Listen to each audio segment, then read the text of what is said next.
Assalamualaikum warahmatullahi wabarakatuh. Ayeuna nyaritakeun Rasulullah jalma paling sibuk di padang mahsyar. Yuk orang simak bareng-bareng. Umat, pindah tempat. Pindah tempat kemana? Yuk, jalan aja ka dia. Ima jalan surga, hai ka surga. Masya Allah. Wow, padang sedek lantaran buru-buru ngagulung dininya nalaliker jelema. Buru-buru aduh kebuka ila syafaatil uzma Kangjeng Nabi Muhammad sallallahu. Allahumma shalli wa sallim wa barik ala sayyidina Muhammad wa ala ali sayyidina Muhammad. Contoh di jelema hebat. Contoh di jelema hebat ya mah. Jelema dermawan jasa lantaran sugih. Mun muludan 5 sapin bual deh. Aqua ditangkes kunyana sebara ribu bae. Weh gitu kode. Ngabangun masjid sebara kurang mah. Ayo. Sajaba di dia dinu sajen terkenal jasa kadermawanana. Yatim piatu di Subang, fakir miskin gitu kan. Nini komo jahe mangga sudah dicaritakeun. Waduh. Terkenal ta jelema sugih jasa. Jelema susah begambe 10 hayang jagjana kapanggih jeung jelema nu dermawan eta boga ilmu na hebat amat jagjana ku barahan teh hayang kapanggih teh lain naon berarti ahli sorga jagjana memeh di akhirat hayang kapanggih we di dunya nyana ngalengis bae ka babaturanna hayang kapanggih jeung jelema nu kebarahan jasa teh nah naonan sia hayang kapanggih jeung engke di akhirat aing sugan mah nyana ka sorga haju aing ka deuleu ayo kunyana digerokeun deh sia nu pernah wau jeung aya milu jeung ka aing hayang kitu emang dekat Bandung entah ieu mah susuganan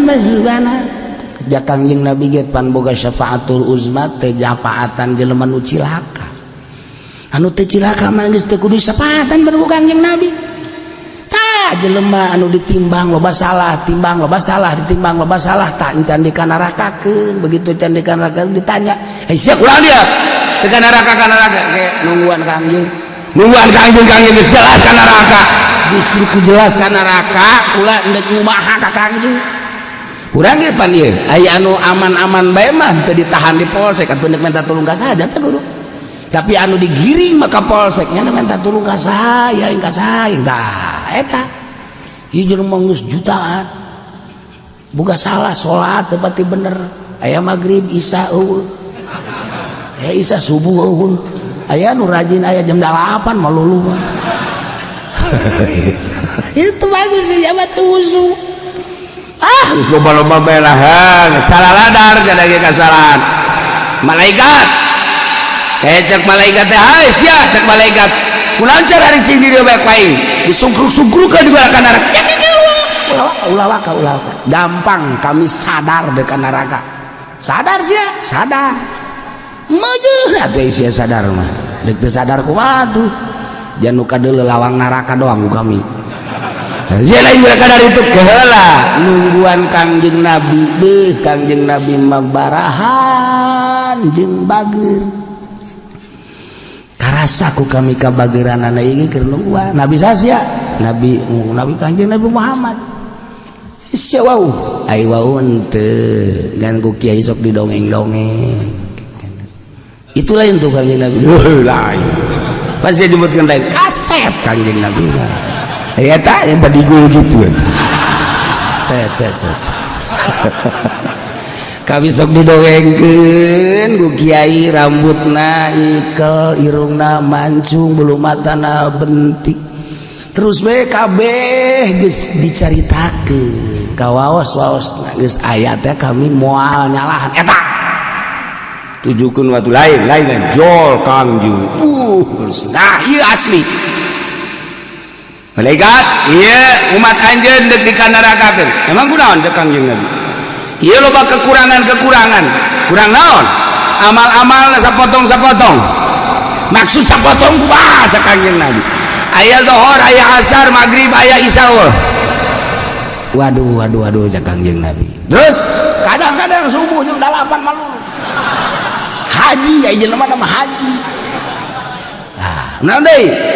aya lah bangsa macem-macem ieu lu baca mah ieu mah nu saralah bae tah ieu mah disna teh deui ka neraka Kangjeng Nabi atuh lain dia Muhammad waduh tangina henteu urang geus itu tah sebarang sara hadena ku sia malaikat teu gegeran di ka nerakakeun lamun di ka nerakakeun siana ku yang dibebaskeun Kangjeng Nabi pohara aja takal dia bela nak ka umat terus gitu dah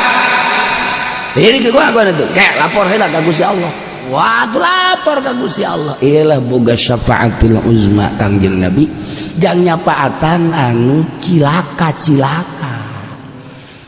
diurus eta mah ongkos urang deuk ka Mekah di Jidah bermasalah pasporna hese dikasih ka Mekah ge pohara jasa ditahan deui tapi jol bae satria enak dia ieu paspor kunaon emang coba kaya oh ieu kesalahanana bos langsung ngudahin jasa gas aman ieu saya ieu pendi bermasalah balikeun aya nu dibalikeun ge aya teu lulus kesalahanna terlalu tinggi ya Allah nah iya begitu Kangjeng Nabi mantes usul ka Gusti Allah kakarat umat pindah tempat kemana ayo jalan aja ka dia ieu mah jalan surga hai ka surga Masya Allah wow padang sekulan tanah buru-buru ngagulung dininya nalaliker jelema buru-buru aduh kepungan ila syafaatil uzma Kangjeng Nabi Muhammad sallallahu alaihi wasallam. Ini susah dia yang gampang ge mah jeung sugih barahan dea kabeneran nu sugih nyaba ka lembur eta begitu nyaba aya tah nu ngabejaan Pak aya jelema susah jasa hayang kadatangan masalah cek nu sugih teh saha itu tuh Pak Anu ayo jadi tuh Ban kaditu teh Masya Allah ku bunga-bungana mencet embe nya set dipencet mah susah embe langsung diasakeun geus disuguhkeun begitu disuguhkeun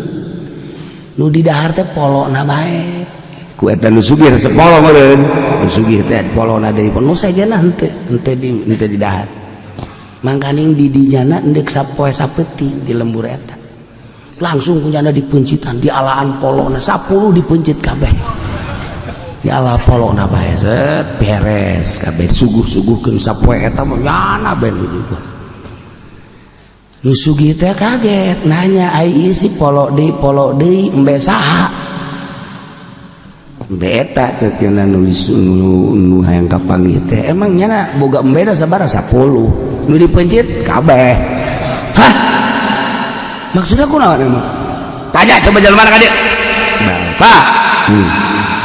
ai bapak ieu nyuguhan polo deui emang kumaha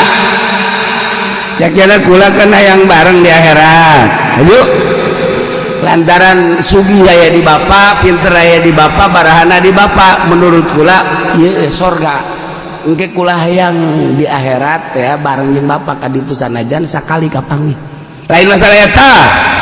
masalah surga bapak gitu jauh jauh ke surga jauh henteu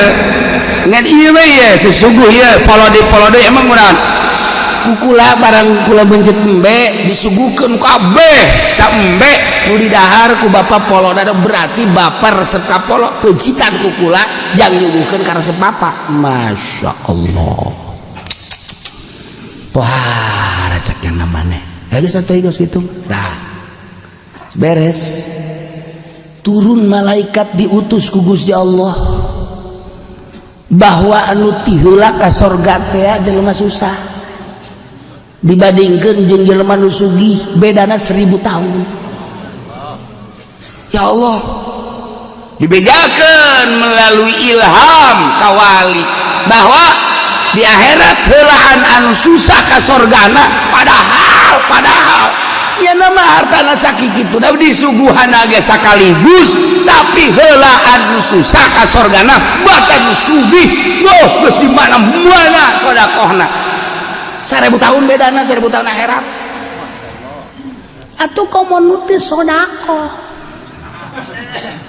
eta mah sedekah tah deureus ka sorga keneh ieu mah nu teu sedekah mah cara si eta atuh wallahu a'lam wallahu a'lam bisa ngaguling lah. Nah barang ditaliti diselidik kunaon nu susah teh leuwih teh heula ka sorgana lantaran nu susah teh kapanuturkeun Kangjeng Nabi hiji sedekahna teh anu dipake karesep kunundek di sedekah nomor kadua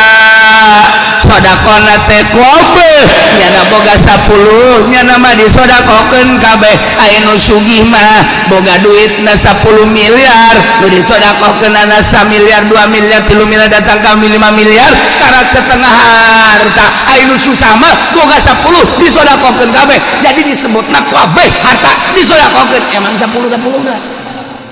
hari itu mah boga 10 miliar ngan 5 miliar nu disedekahkeun ngan setengah harta sieun mah henteu etika malah ngarowotan mus atuh jauh kalawang surga kalawang lagi jauh kumaha ka surgana teh eta arti oh jadi sedekah teh datang ka teu bogana naon biak kabeh ya Allah boga 10 na ku cinta-cintana nah eta teh kunaon lah lantaran nyodakohkeun anu dipake karesep kunyana kos urang guari neuk sedekah jeung Tuan Abdul Qadir aya duit mah 1 juta merana mangan ge 50 bahkan 10 ge anu geus anu budak dibere embulung teh budak dibere ini apa ini uang ini mah bukan sejenna disoekeun ku budak teh datang kawana ngukur diri urang meuli surga aya di jero karidhoan Allah subhanahu wa ta'ala. Masya Allah sok gerage urang introspeksi diri urang neangan ridho Allah geus datang ka mana Alhamdulillahirabbil alamin sakitu pengajian dina guru urang mudah-mudahan manfaat ka sadayana. Assalamualaikum warahmatullahi wabarakatuh.